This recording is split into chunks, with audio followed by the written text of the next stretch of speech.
저는 지금 60살입니다. 혼자 작은 카페를 운영하면서 가끔 이런 생각을 해요.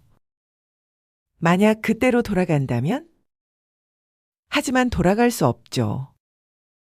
그리고 솔직히 말하면 돌아가고 싶지도 않아요. 혼자서만 품고 살아왔던 제 35년간의 결혼 이야기를 그 끝에서 제가 선택한 복수를 이야기해보고 싶어요. 어떤 분들은 이렇게 말씀하실 거예요. 나이 들어 혼자 사는 게 외롭지 않냐고요. 물론 외롭죠. 하지만 배신당하면서 사는 것보다는 훨씬 낫습니다. 그럼 이제 제 이야기를 시작하겠습니다. 1988년 봄이었어요. 저는 25살이었고 남편은 27이었습니다. 맞선으로 만났죠. 그때만 해도 흔한 일이었어요.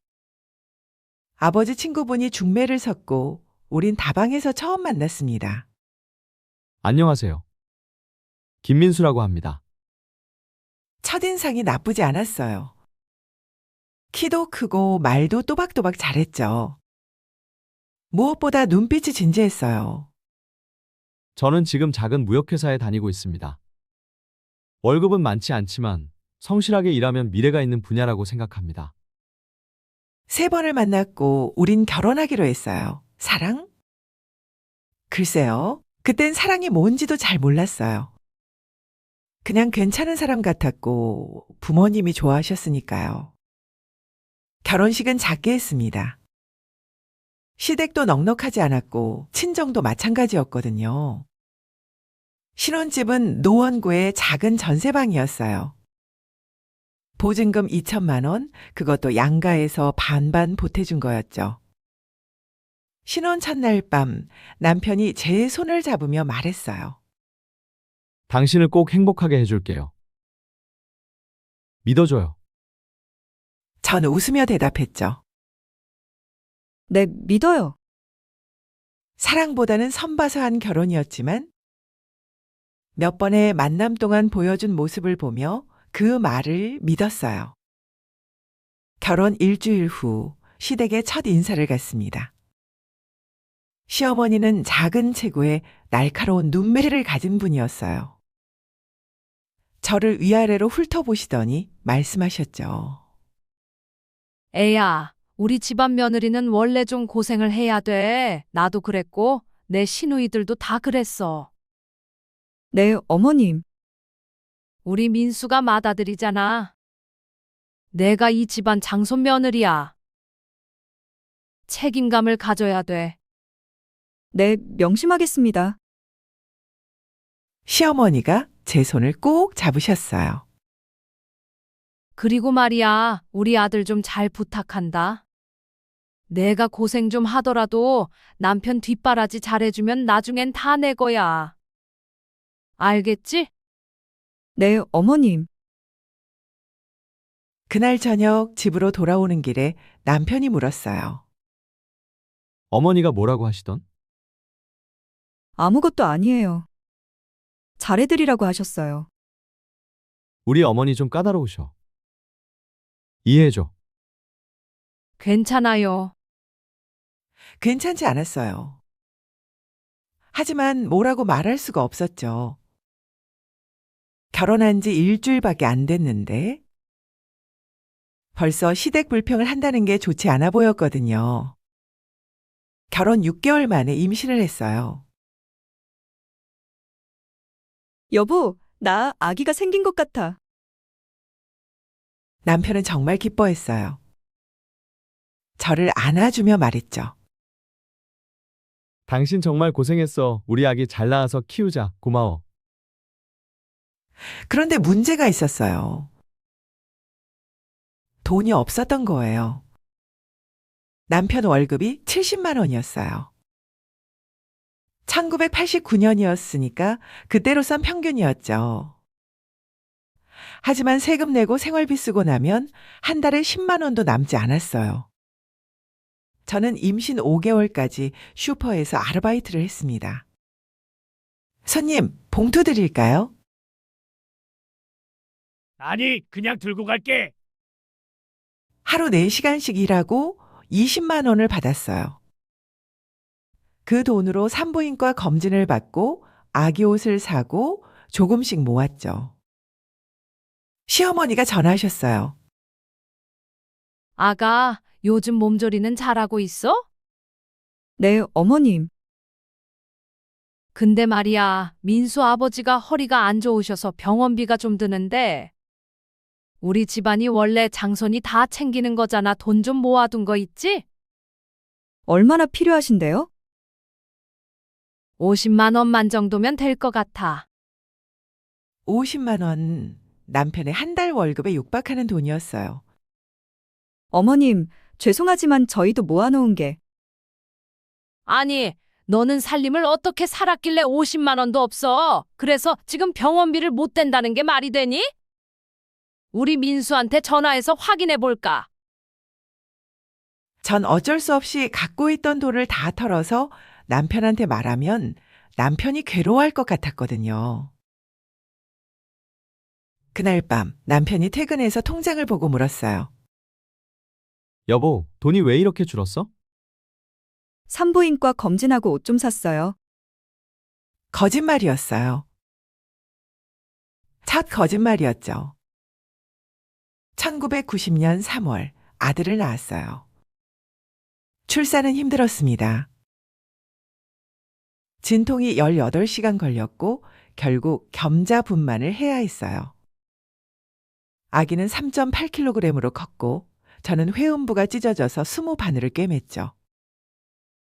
남편은 회사 일로 출산 당일 오후에야 왔어요. 여보, 정말 고생했어. 아기 봤어? 우리 아들 정말 커. 건강하게 태어나서 다행이야. 전 너무 아팠지만 아무 말도 할 수 없었어요. 일하느라 힘든데 제가 아프다고 하면 남편이 더 힘들어할 것 같았거든요. 시어머니는 사흘 후에 오셨어요. 애가 참 크네. 우리 민수 닮았어. 그래. 이름은 뭐라고 지을 거야? 민준이요, 김민준. 민준? 누가 지었어? 제가 지었어요. 아니 장손 이름은 할아버지가 지으셔야지. 그런 것도 몰라? 결국 이름은 시아버지가 다시 지으셨어요. 김민준에서 김준혁으로 바뀌었죠. 전 아무 말도 하지 못했어요. 2년 후 딸을 낳았어요. 시어머니가 실망하신 표정으로 말씀하셨죠. 아들은 하나만 낳으면 뭐해. 대를 이을 아들이 있으니 받쳐줄 아들도 하나 더 있어야지. 어머님, 지금은 아들, 딸 구분 안 하는 시대잖아요. 그래도 우리 집안은 아들을 중요하게 생각해. 너 3년 후에 아들 하나 더 낳아. 네, 하지만 전 아들을 더 낳지 않았어요. 둘째 출산 후 몸이 너무 안 좋았고 경제적으로도 여유가 없었거든요. 그때부터 시어머니와의 관계가 삐걱거리기 시작했습니다. 1995년 큰아이가 5살, 작은아이가 3살 때였어요. 남편이 퇴근하고 돌아와 말했어요. 여보, 나 사업 한번 해볼까 해. 무슨 사업이요? 갑자기 무슨 사업이요? 중국 쪽으로 물건 수출하는 거 내가 회사 다니면서. 중국 바이어들이랑 인맥이 좀 생겼거든. 지금 중국 시장이 커지고 있어서. 지금 시작하면 괜찮을 것 같아. 돈은요? 그게 일단 최소 3천만 원은 있어야 할 것 같아. 사무실 보증금이랑 초기 운영자금. 우리한테 그런 돈 없잖아요. 알아, 그래서 우리 부모님께 좀 부탁하려고. 전 한숨이 나왔어요. 시어머님이 도와주실까요? 내가 말해볼게. 그리고 장인어른, 장모님께도 좀 여쭤봐 줄래? 결국 양가 부모님께 머리를 숙였어요. 시댁에서 2천만 원, 친정에서 1천만 원을 빌렸죠. 민수야, 이거 잘못되면 어쩌려고 그러니? 시어머니가 걱정하셨어요. 어머니, 제가 꼭 성공해서 몇 배로 갚아드릴게요. 그래, 믿는다. 근데 며느라, 너도 뭐 좀 해야 되는 거 아니니? 남편 혼자 벌어서 되겠어? 네, 어머님 일자리 알아보겠습니다. 전 다시 슈퍼에서 일을 시작했어요. 아침 7시부터 낮 12시까지 아이들을 어린이집에 맡기고 일했죠. 한 달에 40만 원을 받았습니다. 사업 초기 2년은 지옥이었어요. 남편은 매일 새벽 5시에 일어나서 밤 12시에 들어왔어요. 주말도 없었죠. 명절에도 일했어요. 저는 슈퍼 아르바이트를 하면서 아이들을 키웠습니다. 큰아이는 초등학교에 입학했고 작은 아이는 유치원에 다녔어요. 엄마 나도 학원 가고 싶어요. 큰아이가 말했어요. 준혁아, 엄마가 돈 모아서 꼭 보내줄게. 조금만 기다려. 하지만 친구들은 다 학원 다니는데요. 알아, 미안해. 그날 밤 전 혼자 울었어요. 사무실 월세가 밀렸어요. 3개월치가 밀렸죠. 사장님, 이번 달까지만 더 기다려드릴게요. 그 이후엔 나가셔야 합니다. 남편이 집에 와서 말했어요. 여보, 친정에서 200만 원만 더 빌릴 수 있을까? 또요? 미안해. 이번만 잘하면 될 것 같아. 어떻게 방법이 없을까? 전 결국 친정 어머니께 전화했어요. 엄마, 나 돈 좀 빌릴 수 있을까? 얼마나 필요한데 저번에도 빌려달라더니 아직도 안 좋은 거야? 200만 원이면 될 것 같대. 전화기 너머로 한숨 소리가 들렸어요. 얘야, 엄마도 돈이 없는데 내 동생들 학비 대느라. 그럼 됐어. 엄마 미안해. 잠깐만 어디 알아볼게 기다려. 어머니는 이틀 후 200만 원을 보내주셨어요. 나중에 알았어요. 어머니가 친구분께 돈을 빌리셨다는 걸. 그날 전 결심했어요. 이 고생을 헛되이 하지 말자. 남편 사업이 성공하면 우리 가족은 행복해질 거야. 1998년 IMF 위기 직후였어요. 모두가 힘들어하던 시기에 남편 회사는 살아남았어요. 아니, 오히려 기회를 잡았죠. 여보, 대박 났어. 남편이 집에 뛰어들어왔어요. 무슨 일이에요? 중국 바이어가 우리 회사랑 독점 계약하자고 했어. 3년 계약, 연간 거래액이 5억이야. 5억? 정말이에요? 응, 이제 우리 잘 살 수 있어. 남편이 저를 안았어요. 전 남편 품에서 울었습니다. 기쁨의 눈물이었어요. 여보, 오늘 애들 데리고 외식하러 가자. 그날 우린 처음으로 온 가족이 외식을 했어요. 삼겹살집이었는데 큰아이가 고기를 먹으면서 말했죠. 엄마, 정말 맛있다. 나 이렇게 맛있는 거 처음 먹어봐. 전 또 울었어요.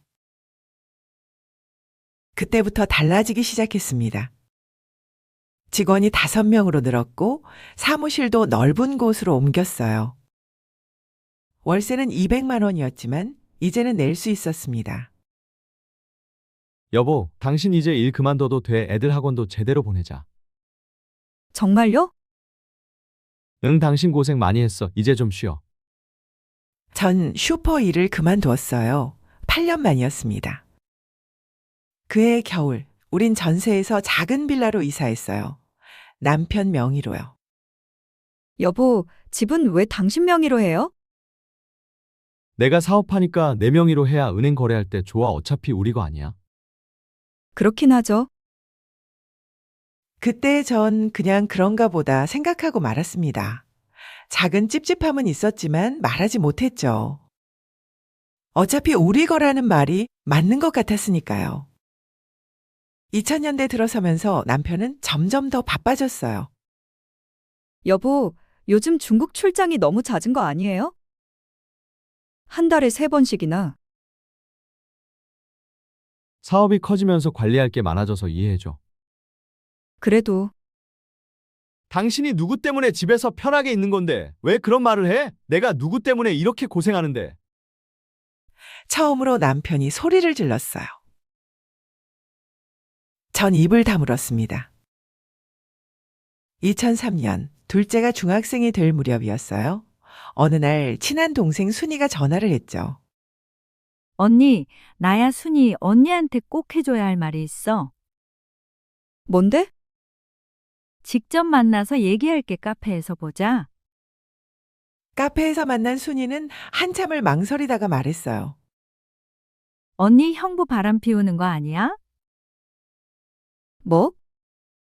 내가 강남에서 봤는데 젊은 여자랑 손잡고 걷더라고. 처음엔 내가 잘못 본 건가 싶었는데 확실히 형부였어. 그건 회사 직원이거나 거래처 사람일 거야. 손을 잡고 가는데 순이야, 그런 말 함부로 하지 마. 우리 남편 그런 사람 아니야. 순이는 더 이상 말하지 않았어요. 하지만 전 그날부터 불안했습니다. 2005년 제가 찾은 첫 번째 증거는 영수증이었어요. 남편 재킷 주머니에서 나온 호텔 영수증 150만 원. 여보, 이게 뭐예요? 아, 그거? 중국 바이어 접대했어. 룸살롱 가기 뭐해서 호텔 라운지에서 술 마셨지. 150만 원이나 들어요? 바이어가 좋은 술 좋아하거든. 그 사람 비위 맞춰야 계약하지. 믿고 싶었어요. 그래서 믿었습니다. 두 번째는 백화점 영수증이었어요. 여성 의류 280만 원. 이건 또 뭐예요? 아, 그건 우리 회사 이사님 부인 생신 선물 중요한 사람이니까 신경 써야지. 280만 원씩이나요? 여보, 사업이 그런 거야. 관계 유지하려면 돈 써야 해. 전 또 믿었어요. 세 번째, 네 번째 영수증은 계속 나왔습니다. 그리고 2008년 결정적인 순간이 왔어요. 엄마, 나 조금 전에 아빠 봤어. 둘째 딸 수진이가 집에 들어오자마자 말했어요. 응, 아빠가 어떻게? 강남역에서 여자랑 같이 있었어. 여자? 응, 아빠가 여자 손잡고 걸어가고 있었어. 처음엔 내가 잘못 본 줄 알았는데. 확실히 아빠였어. 안경도 그거 끼고 있었고. 심장이 멎는 것 같았어요. 그 여자는 어떻게 생겼는데? 젊어 보였어, 30대? 키가 크고 머리가 길었어. 그리고 예뻤어. 그날 밤 전 남편을 기다렸습니다. 남편은 밤 11시에 들어왔어요. 여보, 오늘 회의 길어져서 늦었어. 저녁은 먹었어? 당신 오늘 강남역 갔었어요? 남편의 표정이 굳었어요. 강남역? 아니, 안 갔는데. 수진이가 봤대요. 당신이 여자랑 같이 걷는 거. 뭐, 수진이가 잘못 봤겠지. 내가 왜 강남역을 가? 그럼 오늘 어디 있었어요? 회사에서 회의했다니까. 직원들한테 물어봐. 남편이 소리를 질렀어요. 왜 화를 내요? 뒤가 없으면 당당하게 설명하면 되잖아요. 설명은 무슨? 내가 이렇게 밤늦게까지 일하는데 의심부터 해? 당신 정말? 남편은 방으로 들어가 버렸어요.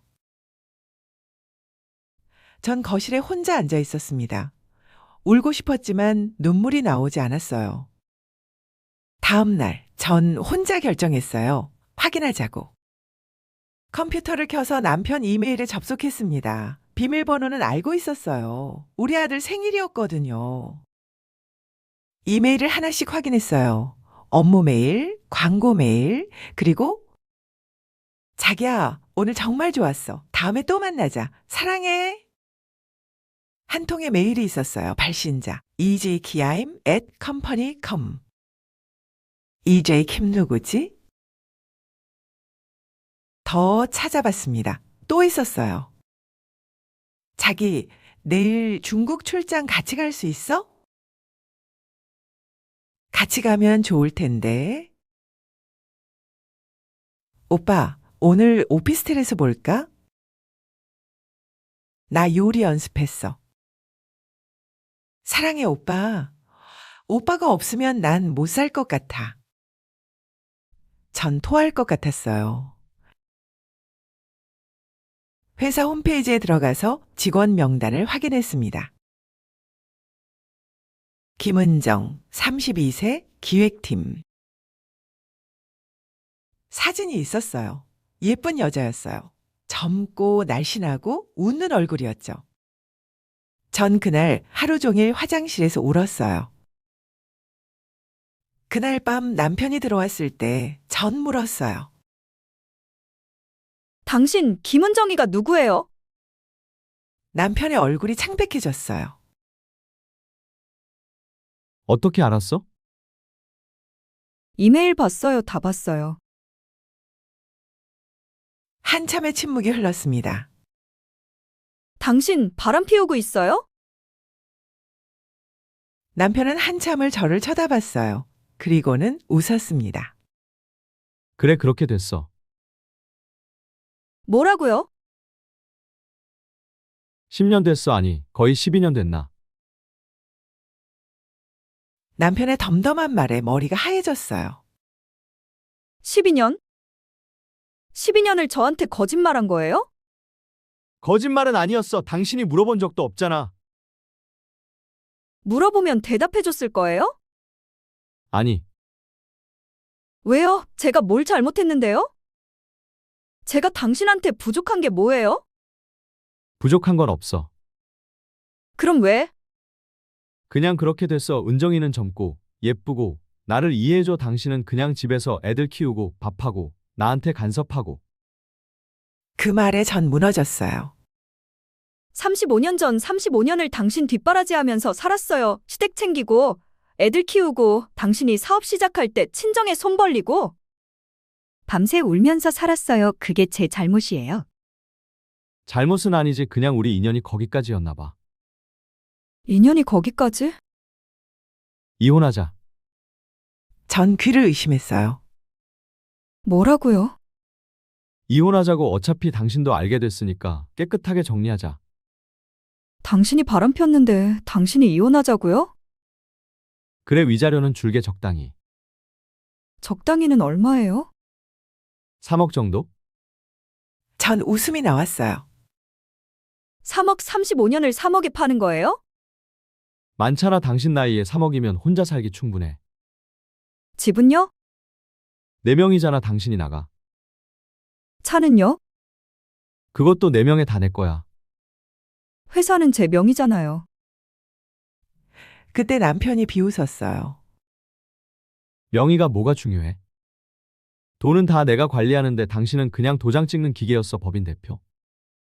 껍데기야, 껍데기. 그 말에 전 정신이 아득해졌습니다. 당신 처음부터 계획한 거예요? 계획은 아니었어. 그냥 그렇게 된 거지. 그렇게 된 게 어딨어요? 전 울부짖었어요. 남편은 가방을 들고 현관으로 향했습니다. 이제 나도 솔직하게 살고 싶어. 당신은 변호사 선임의 서류 보내줄게. 문이 닫혔어요. 전 그 자리에 주저앉아 하루 종일 울었습니다. 다음 날 아침, 전 눈을 뜨자마자 움직였어요. 더 이상 울고만 있을 순 없었어요. 먼저 회사에 갔습니다. 사모님, 웬일이세요? 총무팀 김 대리가 놀라며 물었어요. 대리님, 제가 대표잖아요. 오늘부터 경영에 직접 참여하려고요. 우선 재무 관련 서류 전부 준비해 주세요. 그건 사장님께서. 제가 법적 대표예요. 명령이에요. 김 대리는 어쩔 수 없다는 표정으로 서류를 가져왔어요. 재무제표를 펼쳤습니다. 회사는 매년 10억 이상의 순이익을 내고 있었어요. 좋은 거죠? 아니었어요. 통장 잔액은 겨우 2천만 원이었습니다. 대리님, 이익금은 어디로 간 거예요? 그건 사장님께 여쭤보시는 게. 지금 당장 대답하세요. 대표이사 인출이요. 대표이사 그게 저였어야 하지만 전 한 번도 인출한 적이 없었죠. 인감은요? 사장님께서 관리하십니다. 남편이 제 인감을 위조한 거였어요. 더 파고들었습니다. 이체 내역을 확인했어요. 매달 3천만 원씩 어디론가 나가고 있었죠. 이건 어디로 가는 돈이에요? 김은정 과장명의 계좌입니다. 김은정. 과장이 왜 매달 3천만 원씩 받아요? 그건 저희도 잘. 전 은행에 갔어요. 이 계좌 거래 내역 좀 보여주세요. 본인 확인이 필요합니다. 전 이 회사 대표이사예요. 회사 돈이 어디로 가는지 확인할 권리가 있어요.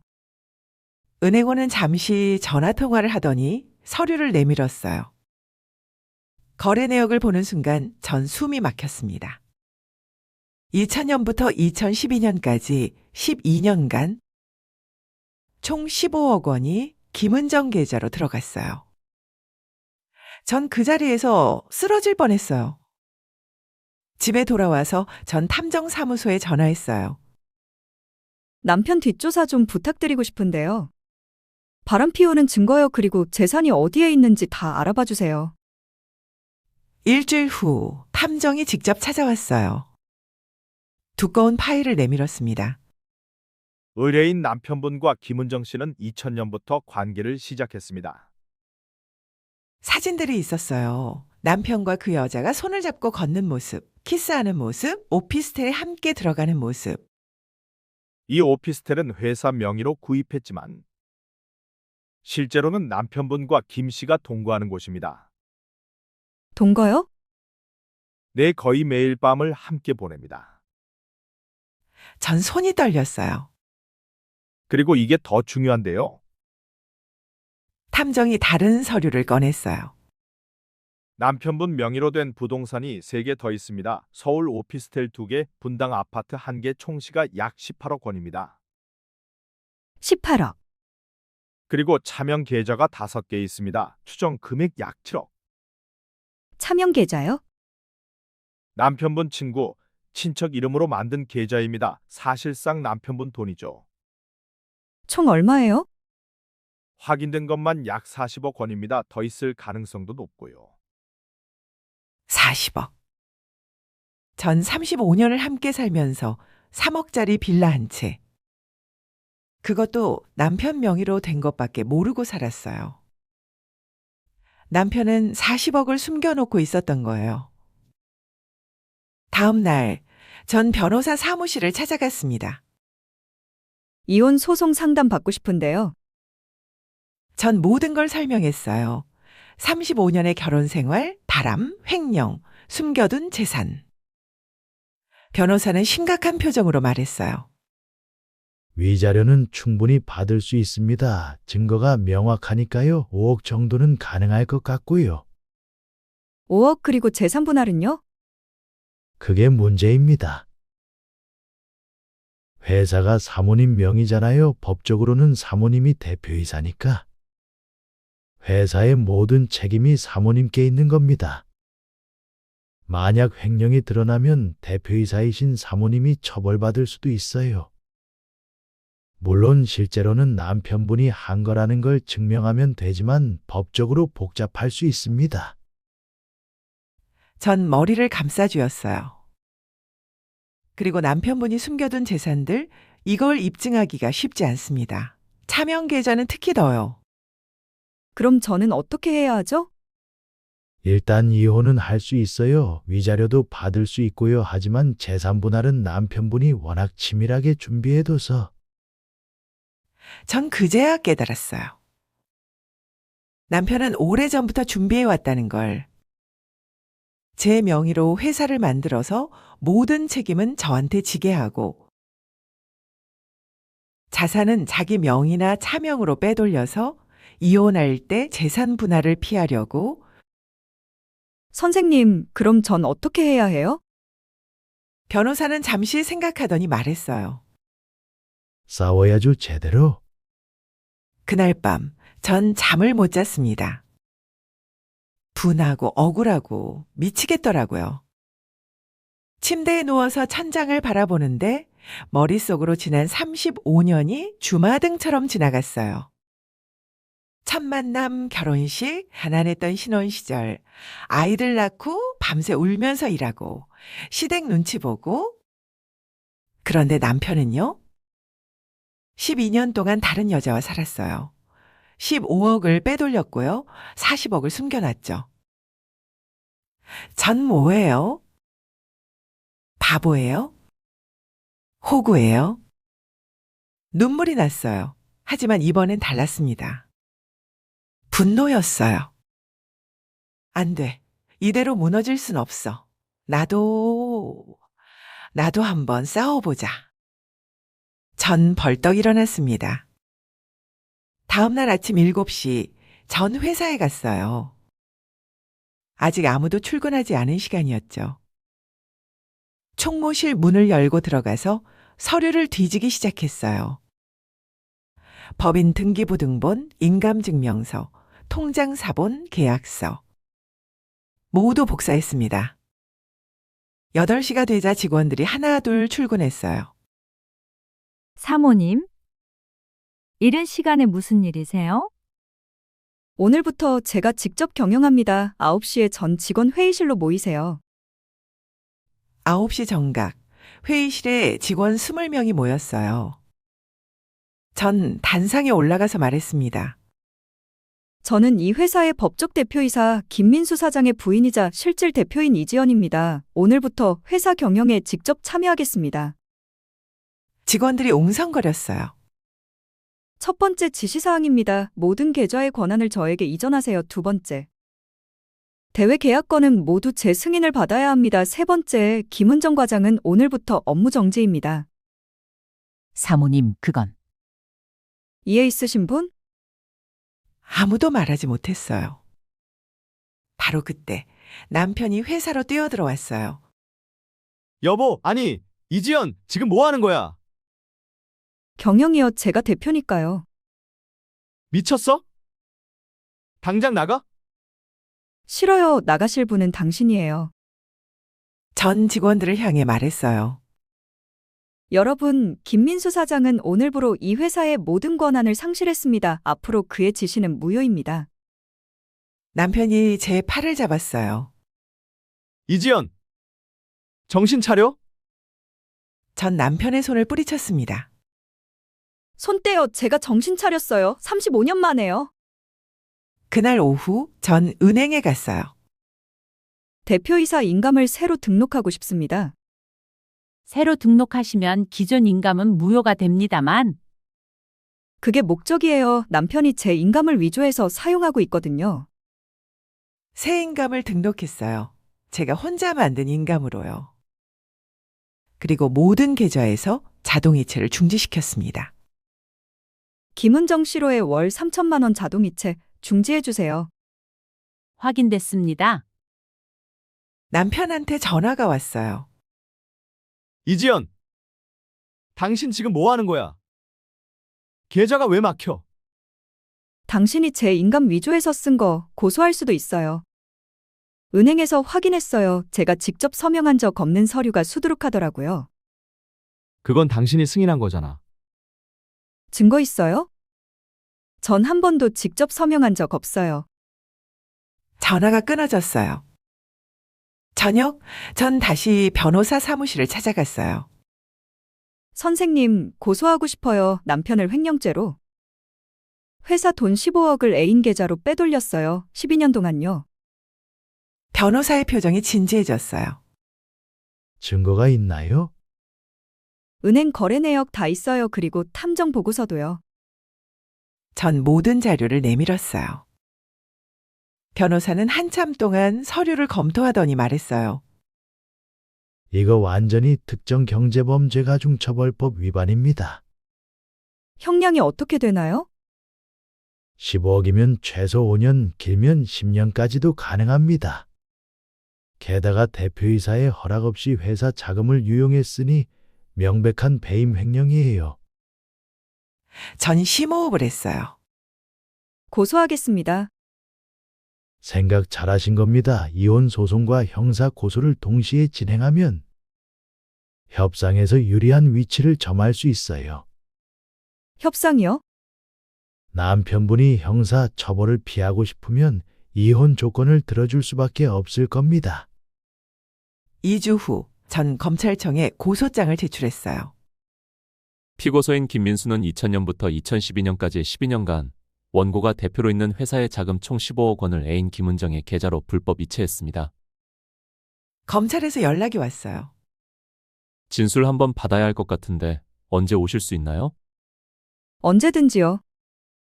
검찰 조사실에 앉았을 때 검사가 물었어요. 이 돈이 나간 사실을 전혀 몰랐습니까? 네, 저는 대표이사가 명의상일 뿐. 실제 경영은 남편이 했어요. 인감도 남편이 관리했고요. 그럼 이 서류들에 있는 서명은요? 제 서명이 아니에요. 위조된 겁니다. 검사가 서명을 확대해서 봤어요. 필체가 다르긴 하네요. 필요하다면 필적 감정 받을 수 있어요. 검사는 고개를 끄덕였어요. 알겠습니다. 남편분과 김은정 씨를 소환하겠습니다. 한 달 후 남편이 구속됐어요. 뉴스에도 나왔습니다. 유명 무역회사 대표, 12년간 회사 자금 15억 횡령 애인 명의 계좌로 송금. 시어머니한테 전화가 왔어요. 야, 너 지금 뭐 하는 거야? 우리 아들 감옥에 보내고. 어머님께서 저한테 그러셨잖아요. 남편 뒷바라지 잘하면 나중엔 다 내 거라고요. 그게 이런 뜻이었는 줄 알아? 왜 잘 있던 네 남편을 고소하는 거냐고? 그럼 어떻게 하라는 거예요? 35년을 이용당하고 가만히 있으라고요? 이혼도 조용히 하면 되지. 왜 일을 이렇게까지 크게 만들어? 어머님, 죄송하지만 전 더 이상 참을 수 없어요. 전화를 끊었어요. 1심 재판이 시작됐습니다. 법정에 서는 것도 증인석에 앉는 것도 처음이었어요. 판사가 물었어요. 피고인은 횡령 혐의를 인정합니까? 남편의 변호사는 회사를 위해 정당하게 자금을 운영했다고 했습니다. 검사가 반박했어요. 그럼 애인 명의 계좌로 15억을 보낸 것도 회사를 위한 겁니까? 김은정 씨는 회사에서 무슨 일을 했습니까? 일반 사무직이다. 일반 직원이 12년간 15억을 받을 정당한 이유가 있습니까? 변호사는 답하지 못했어요. 판사가 남편을 바라봤어요. 피고인 할 말 있습니까? 남편이 저를 쳐다봤어요. 여보, 정말 이렇게까지 해야 돼? 할 말 있으면 판사님께 하세요. 당신 정말 날 사랑한 적 있어요? 그 말에 전 웃음이 나왔어요. 사랑이요? 35년을 바친 게 사랑이 아니었어요? 당신 사업 시작할 때 친정에 손 벌린 게, 시댁 모시고 산 게, 애들 키우느라 밤새운 게 사랑이 아니었어요? 나도 당신을 사랑했어요. 사랑하는 사람을 12년간 속여요? 재산을 숨겨요? 다른 여자와 살아요? 남편은 아무 말도 하지 못했어요. 판사가 판결문을 읽었습니다. 피고인 김민수에게 징역 7년을 선고한다. 방청석에서 시어머니의 울음소리가 들렸어요. 전 아무 감정도 느껴지지 않았습니다. 남편은 항소했어요. 7년은 너무 과합니다. 저도 가족을 위해 일한 겁니다. 2심 재판에서 변호사가 감형을 요청했어요. 피고인은 깊이 반성하고 있습니다. 가족에게도 큰 죄를 지었다는 걸 알고 있고요. 판사가 물었어요. 피해자, 그러니까 부인께 피해 보상은 했습니까? 아직입니다. 왜 안 했습니까? 재산이 없어서입니다. 검사가 말했어요. 피고인은 40억 상당의 재산을 숨겨두고 있습니다. 부동산 18억, 차명 계좌 7억, 기타 자산 15억입니다. 판사가 남편을 노려봤어요. 재산이 없다고요? 그건 사업 자금이었습니다. 사업 자금을 왜 부인 몰래 숨깁니까? 남편은 답하지 못했어요. 결국 2심 판결이 나왔습니다. 피고인 김민수에게 징역 6년을 선고한다. 1년 감형됐지만 여전히 긴 형량이었어요. 형사재판과 동시에 이혼 소송도 진행됐어요. 위자료는 얼마를 청구하실 겁니까? 10억입니다. 남편 측 변호사가 항의했어요. 10억은 과합니다. 35년 결혼 생활, 12년간의 불륜, 15억 횡령 어느 게 과한가요? 판사가 고개를 끄덕였어요. 계속하세요. 그리고 재산 분할을 청구합니다. 남편 명의 부동산 18억, 차명 계좌 7억, 기타 자산 15억. 총 40억의 절반인 20억을 청구합니다. 40억은 제 재산입니다. 남편이 소리쳤어요. 결혼 생활 동안 모은 건 공동재산 아닌가요? 그건 내가 일해서 번 거야. 전 35년간 집안일하고 애들 키웠어요. 그것도 일이에요. 판사가 판결을 내렸습니다. 위자료 7억, 재산 분할 15억, 총 22억을 피고가 원고에게 지급하라. 남편은 주저앉았어요. 재판이 끝나고 전 회사를 정리하기 시작했어요. 김은정은 이미 해고했죠. 그녀도 공범으로 집행유예를 받았지만 사회적으로는 매장됐어요. 남편의 측근들도 모두 내보냈습니다.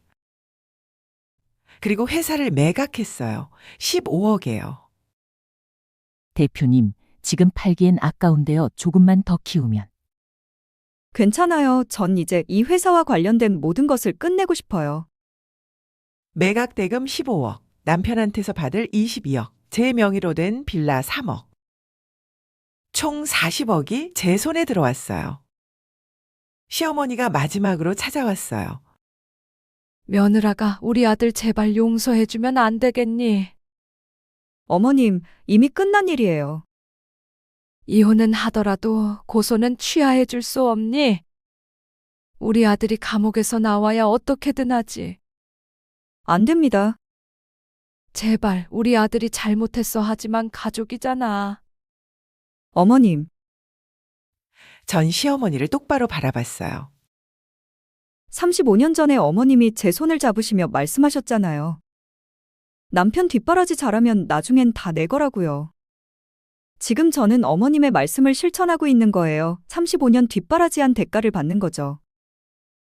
지연아, 그리고 어머님, 전 이제 어머님 며느리가 아니에요. 시어머니는 울면서 나갔어요. 전 더 이상 죄책감을 느끼지 않았습니다. 가장 힘들었던 건 아이들에게 말하는 거였어요. 큰아들 준혁이와 둘째 딸 수진이를 불렀습니다. 얘들아, 엄마가 할 말이 있어. 엄마, 우리 다 알아. 뭘? 아빠가 한 일 그리고 엄마가 왜 그렇게 했는지. 수진이가 제 손을 잡았어요. 엄마, 잘했어. 엄마가 참는 거 35년 동안 봤어. 이제 엄마가 행복할 차례야. 준혁이도 말했어요. 저도 엄마 편이에요. 아빠는 제가 실망했어요. 얘들아, 전 아이들을 안았어요. 그리고 처음으로 후회 없이 울었습니다. 이혼이 확정되고 재산을 정리한 후 전 서울을 떠났어요. 강원도 작은 도시에 카페를 하나 열었죠. 여기요. 아메리카노 한 잔이요. 네, 잠시만 기다려주세요. 카페는 작았지만 아늑했어요. 창밖으로는 산이 보였고 공기가 맑았죠. 손님이 물었어요. 사장님, 여기 혼자 하세요? 네, 대단하시네요. 나이가 어떻게 되세요? 올해 55이에요. 그 연세의 카페를 운영하시는 거예요? 대단하시네요. 전 웃었어요. 이제야 제 인생을 시작하는 거예요. 지금 전 60살이 됐어요. 강원도 작은 도시에서 카페를 운영한 지 5년째입니다. 사장님, 오늘 케이크 정말 맛있어요. 고맙습니다. 직접 만든 거예요. 매일 아침 5시에 일어나요. 빵을 굽고 케이크를 만들고 커피를 준비하죠. 7시에 카페 문을 열면 단골 손님들이 하나둘 찾아옵니다. 이 생활이 좋아요. 누구 눈치 안 보고 제가 하고 싶은 대로 하니까요. 큰아들 준혁이는 결혼해서 아이가 하나 생겼어요. 아들이 딸 이름을 지연이라고 지었습니다. 제가 롤 모델이라고 힘든 상황에서도 포기하지 않고 싸운 엄마가 자랑스럽다며 제 이름을 따서 지었다고 했습니다. 그 말을 듣고 정말 펑펑 울었어요. 기쁨의 눈물이었죠. 둘째 딸 수진이는 변호사가 됐어요. 엄마, 나 엄마 보면서 변호사 하기로 결심했어. 약한 사람들 도와주고 싶어서. 엄마가 싸우는 거 보면서 느꼈어. 세상은 참는다고 해결되는 게 아니라는 걸, 싸워야 한다는 걸. 제 아이들이 저를 이해해줘서 그게 가장 감사했어요. 어느 날 옛 동네 친구 순이가 카페로 찾아왔어요. 언니, 잘 지내? 응, 잘 지내. 언니 소식 들었어. 그놈 감옥 갔다고. 그래. 언니, 후회 안 해? 전 웃었어요.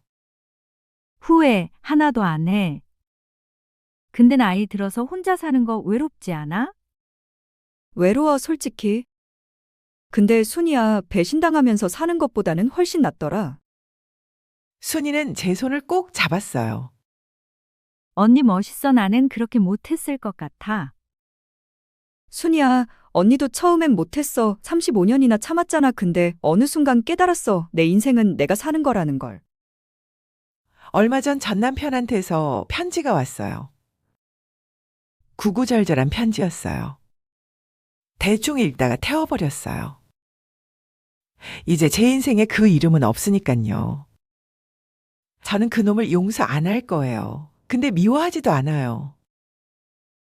그냥 더 이상 제 인생에 없는 사람이에요. 작년에 시어머니가 돌아가셨다는 연락을 받았었습니다. 갈까 했지만 이내 마음을 접었습니다. 누군가는 제게 복수 한번 잘했다고 얘기를 할지도 모릅니다. 복수는 상대를 무너뜨리는 게 아니에요. 복수는 제가 일어서는 거예요. 복수는 더 이상 거짓말 속에서 살지 않는 거예요. 복수는 제 인생을 되찾는 거예요. 복수는 잘 사는 겁니다. 가끔 이런 상상을 해요. 만약 다시 25살로 돌아간다면? 남편을 다시 만날까요? 결혼할까요? 글쎄요. 솔직히 말하면 똑같이 했을 것 같아요. 그 사람을 사랑했으니까요. 아이들도 사랑하니까요. 그 35년이 헛된 시간이었다고는 생각하지 않아요. 그 시간 덕분에 지금의 제가 있는 거니까요. 하지만 한 가지는 확실해요. 다시 돌아간다 해도 이번엔 절대로 저 자신을 잃어버리지 않을 거예요. 제 명의로 된 것, 제 이름으로 된 것, 제 인생을 살 거예요. 이 이야기를 듣고 계신 분들 중에 혹시 지금 힘든 결혼 생활을 하고 계신 분이 있나요? 참고 또 참으면서 나중에 나아지겠지 하면서 사시는 분? 제가 드리고 싶은 말씀이 있어요. 당신의 인생은 당신 것입니다. 누군가의 부속품으로 사는 게 아니에요. 누군가를 위해 희생하는 게 미덕이 아니에요. 당신 자신을 지키세요. 당신 이름으로 된 것을 만드세요. 당신의 행복을 찾으세요. 늦었다고 생각하지 마세요. 전 55살에 시작했어요. 지금 60살이고요. 아직 인생이 남았어요. 카페 문을 닫고 전 위층 작은 집으로 올라가요. 저녁을 만들어 먹고 책을 읽고 수채화를 그려요. 혼자지만 외롭지 않아요. 아니, 외롭지만 괜찮아요. 왜냐하면 이게 제 선택이니까요. 제가 원하는 삶이니까요. 거짓말 없이, 배신 없이, 눈치 없이. 그냥 저로 사는 거니까요. 창밖으로 별이 보여요. 전 창가에 앉아 하늘을 봅니다. 나 잘 살고 있지? 바람이 불어요. 시원해요. 전 미소 짓습니다. 그래, 잘 살고 있어. 저는 잘 살고 있습니다. 그게 제가 선택한 가장 통쾌한 복수거든요. 지금까지 긴 글 함께 해주셔서 감사합니다. 댓글로 응원과 격려해 주셨으면 합니다. 구독과 좋아요는 큰 힘이 됩니다. 감사합니다.